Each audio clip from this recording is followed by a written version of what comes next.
Pada waktu saya masih mondok di sini, keadaan masyarakat itu sederhana. Orang Islam itu cuma dua, kalau ndak NU ya Muhammadiyah, sudah ndak ada lain-lain lagi. Ini mau besanan saja takut tidak mendapat barokah dari masing-masing pemimpinnya. Selisih sedikit ribut. Yang satu kunut, yang satu tidak kunut, ribut. Padahal di kitabnya orang NU ada kunutnya dan ada tidak kunutnya. Tapi karena dia terkooptasi oleh golongan, ribut. Kalau tidak kunut itu begini-begini. Alhamdulillah sekarang ini sudah tidak ribut karena sudah tidak sholat subuh.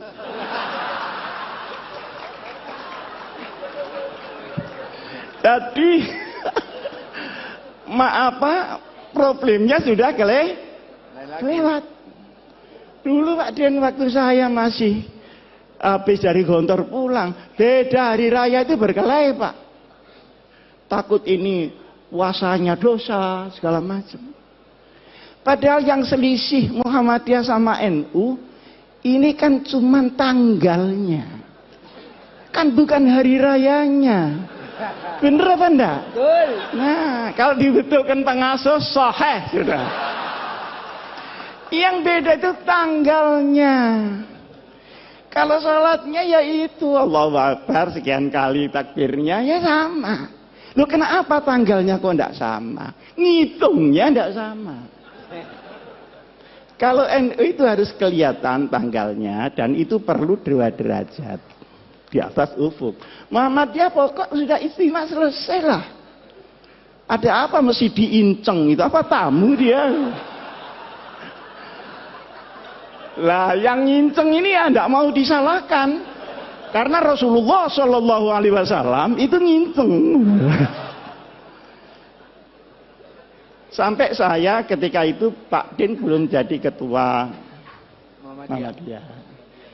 Jadi ketika itu ketua Muhammadiyahnya Pak Syafi'i Ma'arif. Saya diundang oleh Pak Yusuf Kalla, marah-marah Pak Yusuf Kalla ini. Ini gimana NU sama Muhammadiyah? Masa enggak bisa jadi satu hari rayanya itu? Repot masyarakat kalau begini.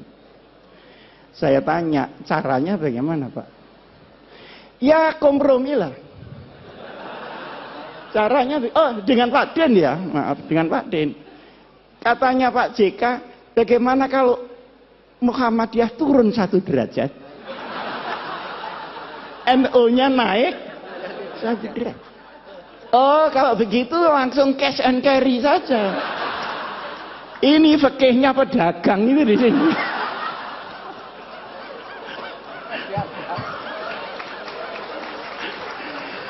Kok disuruh naik turun? Saya bilang tidak bisa Pak itu. Lalu terus yang bisa bagaimana? Yang bisa pengertian seluruh umat Islam bahwa perbedaan itu terbuka memang ada. Yang kedua, ini tidak mengada-ada karena sholatnya sama, tanggalnya yang tidak sama. Wong hari di sini sama hari di Amerika tidak sama kok. Kita berangkat dari Jepang, dari Narita itu ya Pak Akhir, itu Jumat sore, sampai di California itu Jumat pagi. Ini sembahyang Jumat lagi apa tidak? Kalau sembahyang Jumat lagi kok sregep banget gitu loh. Sregep banget.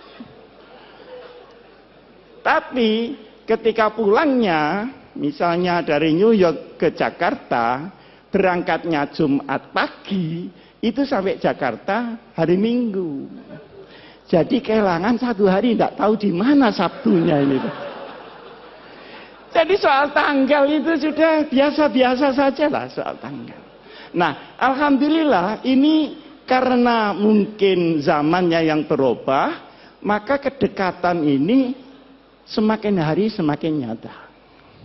Saya sama Pak Din sering diundang pidato bareng gitu. Kadang saya bisa, Kadang Pak Din bisa, kadang salah satu enggak bisa gitu. Tapi lebih sering saya diundang Muhammadiyah daripada Pak Din diundang NU. Hah? Padahal ini mantan NU nih. Kenapa dia pindah? Karena enggak kerasan saja sama orang NU. Bukan karena teori yang tinggi-tinggi gitu. Ini orang NU kok kumuh banget, teman itu sekitar itu saja. Nah, masalahnya adalah sekalipun NU Muhammadiyah ini berbeda di dalam furu, bahkan Ibnul Furu ya. Tetapi wawasan keumatannya sama, wawasan kenegaraannya sama. Karena Hadratus Syekh Kiai Hasyim Asy'ari ikut mendirikan republik. Kiai Ahmad Dahlan ikut mendirikan republik. Pahlawan nasional ada di dua belah pihak. Tahu jerih payahnya bagaimana membawa Islam di tengah kebinekaan yang luar biasa itu. Maka sabar. NU sama Muhammadiyah itu sabar. Cuman NU itu sama Muhammadiyah menurut saya itu sepasang sandal. Jadi kalau dipakai semua. Kalau tidak ya sekalian tidak semua. Jangan dipakai yang kanan, yang kiri tidak dipakai. Nah ini kira orang stres itu. Orang NU suruh bikin universitas rapi seperti Muhammadiyah. Sulit Pak. Tapi rahasia, jangan ngomong-ngomong orang. Tapi orang Muhammadiyah suruh ngurusi orang macul yang sehari-hari tidak ngerti apa-apa. Sehingga dia musyrik menjadi muslim. Enggak sabar juga Pak. Nah, bertemunya ini banyak yang tidak suka. Oleh karenanya, maka wawasan keagamaan, wawasan keumatan, wawasan kebangsaan dan kenegaraan tidak boleh dirobek oleh kepentingan apapun juga. Ini pertama. Sekarang yang kedua. Pandangan-pandangan kaum muslimin terhadap negara Indonesia ini baru selesai setelah berpikir 40 tahun. Waktu tahun 1945 kita merdeka. Nah setelah itu umat Islam berbagai macam pandangan Indonesia ini diapakan dan disestempel apa. Maka ada yang keras, harus pakai stempel Islam.